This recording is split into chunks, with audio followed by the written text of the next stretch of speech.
0858476879. Saya berasal dari UPB JJJ Samarinda. Di sini saya akan mempraktikkan praktek IPA di SD mengenai sistem pencernaan makanan. Silahkan tonton video saya.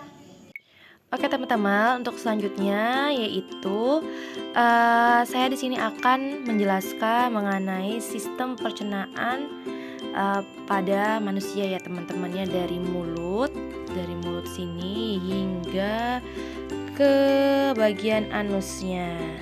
Yang mana tujuannya yaitu untuk mengurutkan sistem pencernaan pada manusia. Oke, yang pertama ada di mulut, yang mana mulut memiliki mekanisme yaitu mengunyah makanan yang dikunyah oleh gigi untuk memotong dan menggiling makanan. Juga terdapat pencernaan kimiawi yaitu air liur yang mengandung enzim amilase pitialin, yaitu memulai memecah karbohidrat atau pati menjadi gula yang lebih sederhana. Selanjutnya dari mulut makanan didorong melalui esofagus atau kerongkongan, ini ya teman-teman ya, kerongkongan ini sampai lambung.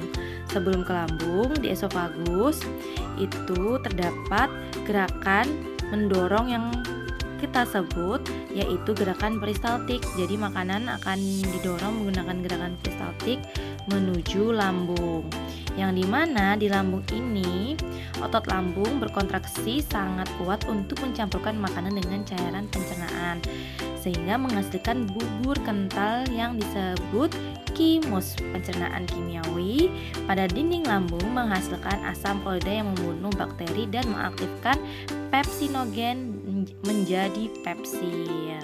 Di sini ya teman-teman ya. Selanjutnya yang dimana fungsi dari pepsin adalah enzim utama yang memulai pemecahan protein menjadi polipeptida.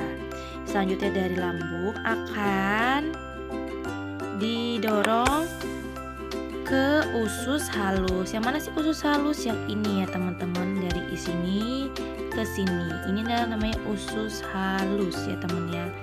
Kalau yang di sini lalu di sini ini adalah namanya usus besar. Usus halus tersendiri itu memiliki tempat utama penyerapan nutrisi yang dibagi menjadi 3 bagian. Yang pertama ada duodenum, yang kedua ada jejunum, yang ketiga ada ilum, dan duodenum atau usus 12 jari yang kita tahu ya teman-temannya, yang 12 jari di sini itu tempat kimus bercampur dengan cairan dari pankreas dan hati atau kandung empedu. Selanjutnya ada jejunum atau usus kosong, yaitu tempat sebagian besar penyerapan nutrisi terjadi. Lalu ada usus penyerapan atau ilum, menyerap nutrisi yang tersisa terutama vitamin B12 dan garam empedu. Seperti itu teman-teman. Nah, selanjutnya dari usus halus makanan akan didorong ke usus besar. Usus besar yang mana? Yang ini nih teman-teman, usus besarnya ini teman-teman. Usus besarnya di sini nih. Nah, ini yang memiliki fungsi yaitu menyerap sisa air dan elektrolit dari sisa makanan yang tidak tercerna. Ada nggak bakteri di usus besar? Ada. Terdapat banyak bakteri usus besar yang membantu memecah materi yang tidak tercerna dan mensintesis vitamin seperti vitamin K dan beberapa vitamin B.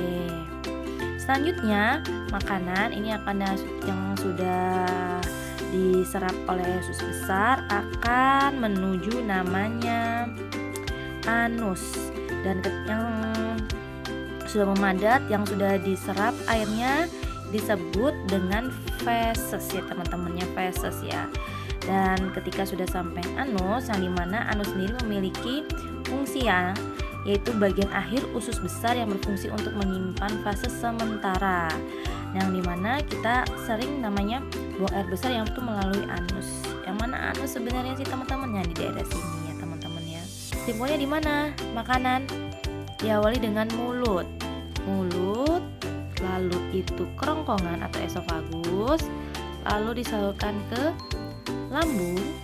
Setelah di lambung akan didorong ke usus halus. Ketika sudah usus halus, kita ke usus besar, makanannya akan Jadi setelah di usus besar sudah diserap airnya, udah mulai memadat, lalu makanan yang sudah memadat yang kita sebut feses akan menuju ke anus sebagai lubang tempat feses dikeluarkan dari tubuh. Ya, itulah penjelasan dari sistem pencernaan makanan ya teman-teman ya. Sekian dari saya. Wassalamualaikum warahmatullahi wabarakatuh.